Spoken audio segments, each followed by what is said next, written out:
What's up, movie buffs? Do you think you know everything there is to know about the weird and wonderful world of cinema? Well then, this is the video for you. Welcome to the Screen Rant Ultimate Movie Quiz. If you can get all 10 of these questions right, then you can consider yourself a serious movie buff. Keep your score as you go and then leave it in the comments section below. No lying. We will find you if you lie. Let's begin. Jared Leto stars as the Joker in Suicide Squad, but he wasn't the first actor that Warner Bros. Sought out for the role. Do you know which leading man was the initial choice?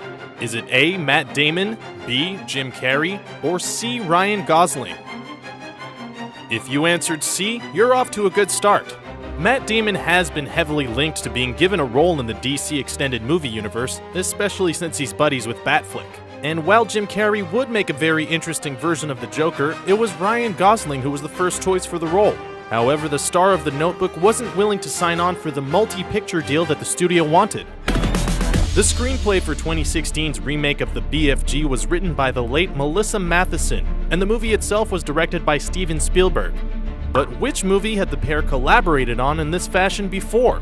Was it A. AI Artificial Intelligence, B. Indiana Jones and the Temple of Doom, or C. E.T. the Extraterrestrial? C again. Prior to the BFG, the last movie to have its screenplay written by Melissa Matheson and be directed by Steven Spielberg was E.T. It was the highest grossing movie of 1982, and unfortunately it doesn't look like the BFG will come close to matching that success. Pretty much everyone knows that Heath Ledger won a posthumous Oscar for his portrayal of the Joker in The Dark Knight. But the film also earned numerous other nominations at the 81st Academy Awards. Do you know how many it was nominated for in total? A. 7, B. 8, C. 9. If you knew that the answer would be B8, you're killing this quiz so far. And if you picked up on that Star Wars reference I just made, give yourself a bonus point. The Dark Knight was actually nominated for a total of 8 Academy Awards, making it the comic book movie with the highest number of nominations to date. It won for Best Sound Editing and Best Supporting Actor, and was also nominated for Best Sound Mixing, Best Art Direction, Best Cinematography, Best Makeup, Best Film Editing, and Best Visual Effects.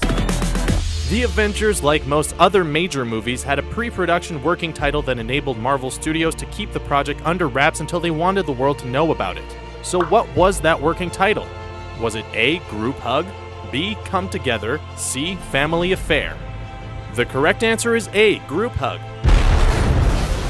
which coincidentally probably would have made a great way to end that movie. As revealed in an interview by Loki himself, Tom Hiddleston, prior to the movie's production and even in the early stages of filming, the Avengers was referred to as Group Hug. It would later be sent off to theaters under the name Team Building. After the title of the upcoming Rogue One: A Star Wars Story was revealed, Lucasfilm were threatened with a potential lawsuit to change the name out of fear of audiences confusing it with which other movie?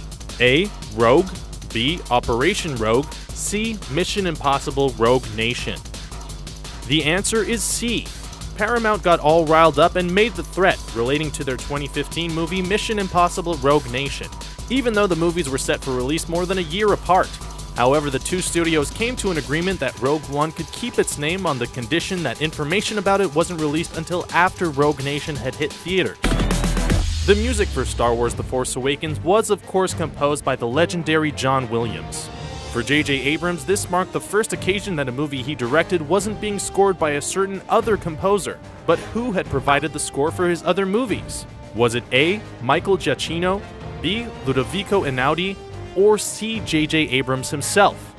If you said B, you're wrong, because the answer is A. American composer Michael Giacchino is the man who provided the music for every movie J.J. Abrams had directed up until The Force Awakens. These included Mission Impossible 3, Star Trek, and Super 8. The upcoming Harry Potter series spin-off Fantastic Beasts and Where to Find Them will be set predominantly in New York. However, it was filmed in England. So which former Royal Air Force base doubled as New York's docks during production? A. RAF Buckminster, B. RAF Cardington, C. RAF Carlisle. The correct answer is B. That was a tough one. RAF Cardington will double as New York's docks in the J.K. Rowling penned production. Located in Bedfordshire, the base boasts a long and varied history, particularly in relation to airships and balloons. Chris Evans is always in great shape when he portrays Captain America, and he looked especially jacked in Captain America: Civil War. But do you know how the filmmakers made him look even more muscular than he really was in the movie? A. CGI augmentation. B. He wore t-shirts that were too small. Or C. He was forced to pump iron seconds before filming every scene. The correct answer is B. Like the douchebag at your local gym, Evans wore tiny t-shirts to make his muscles pop. Costume designer Judiana Makovsky has revealed that for all of his scenes in which he wore civilian clothing, the t-shirts he wore were purposely several sizes too small, which made it look as though his muscles were truly huge and bulging. A lot of Inside Out took place inside the main character Riley Anderson's mind. In her mind, there was a functioning TV studio called Dream Productions. In order to depict Dream Productions, the writers of Inside Out visited a member of the movie's cast on one of his TV shows to see how it all worked. Which cast member was it? A. Bill Hader. B. Kyle MacLachlan. C. Lewis Black. Survey says A. Bill Hader. To see how a working TV studio operated, Inside Out's writers visited Bill Hader on the set of Saturday Night Live, which is located at Studio 8H on floors 8 and 9 of the Comcast building in New York City.